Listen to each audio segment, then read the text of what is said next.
comes to royal mottos, we know the royal families never complain, never explained. Well, I think a really good one for Meghan and Harry could be always complain. As I said recently, Meghan and Harry's PR Sue has confirmed our suspicions about being brainwashed by Meghan. Spare as evidence, Harry did provide those insights in his memoir Spare about his relationship with his family members. And once again, welcome everyone to Kate Middleton in the Queen YouTube channel. Somewhat improved. Okay, so there are a few things that Harry made clear to the whole world. Number one, he is incredibly jealous of his older brother. He basically hates his father. He really hates a stepmother. He thinks it's perfectly acceptable and even warranted to insult and criticize his sister-in-law. He can't stand his niece and his nephews. He's obsessed with his deceased mother. He had no respect whatsoever for his grandparents. He's more than happy to intrude upon and insult his cousins, his aunts, his uncles, and he shows no appreciation whatsoever for things that his family did for him throughout his entire overprivileged life. And Harry sees no problem with making money off the very family and institution that he publicly goes after. He openly exploits and destroys the memory of his late mother and his grandparents too. I mean, even the dead are not safe from Harry's abuse and his disrespect.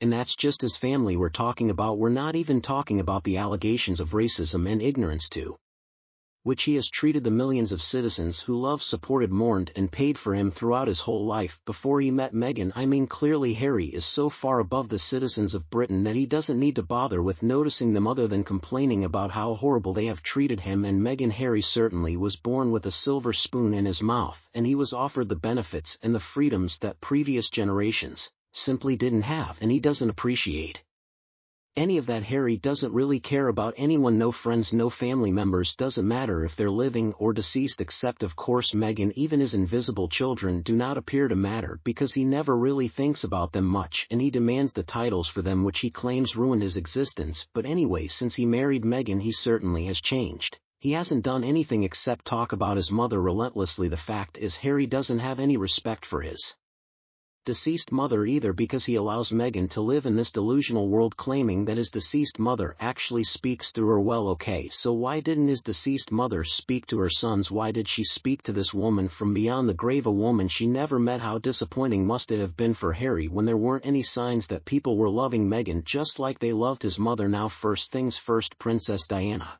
was British. She was not a zealous American actress in her third marriage, and Harry has certainly profited from the tragic passing of his supposedly beloved mother. Now, when we think about the really tragic ending of his mother's life when he was a boy, one would prefer that it was an easy life for him afterwards. There are not many people who are truly grateful for all their blessings. That's true. Harry has never been poor. He has always had everything that he ever wanted in life, so he knows nothing about that lifestyle. Now, if royal life has his problems, okay, he should be happy because now he's free of it. Maybe he can learn a lot by living as a common man eventually, like most people do. But unfortunately, it appears that Harry decided to get addicted to illegal drugs. Harry appears to be so lost at this point that he isn't even aware of what he's saying or doing. We can only assume that he believes Meghan is in touch with his deceased mother and that Meghan is remarkably similar to her because she is compassionate and carries all of that. When I consider all of this, I almost want to feel sorry for him. This isn't just because he is a drug addict. After all, that was his own choice. But seriously, people, his entire existence is ruled by Meghan.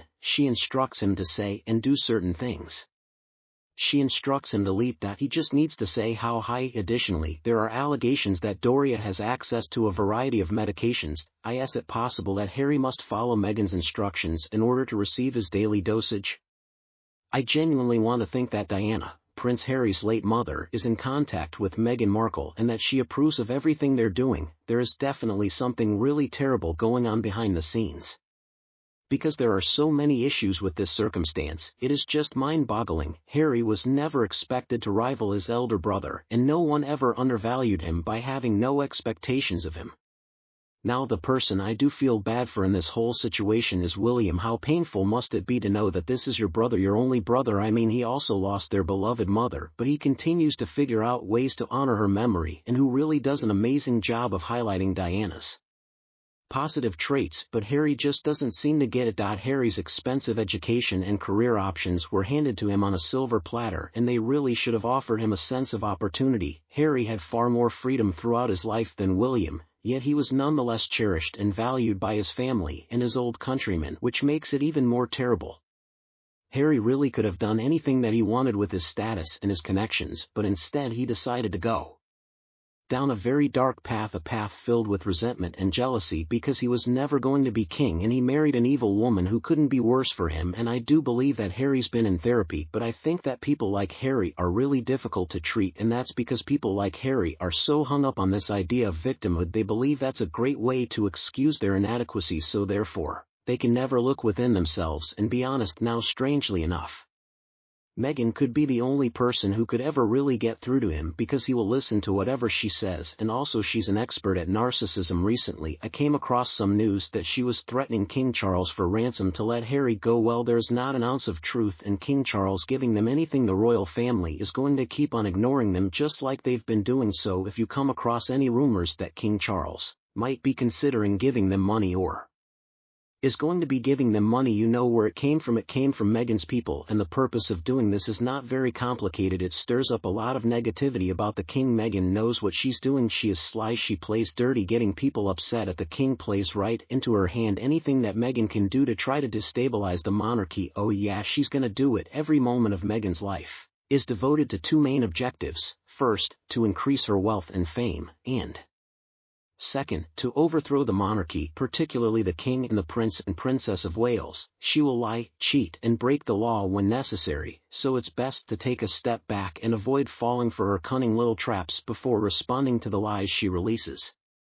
Okay, let's shift gears at this point, just a little while, and I want to talk about some of the recent remarks you guys have made. Your comments are incredibly valuable to this channel, I have to say, so don't forget to leave them. Continue bringing them in. First, Baby GT offers her perspective on Harry's refusal to abandon Invictus. Crybaby, according to her, said he wanted everything for himself and not the royals. Crybaby won't ever give up her position.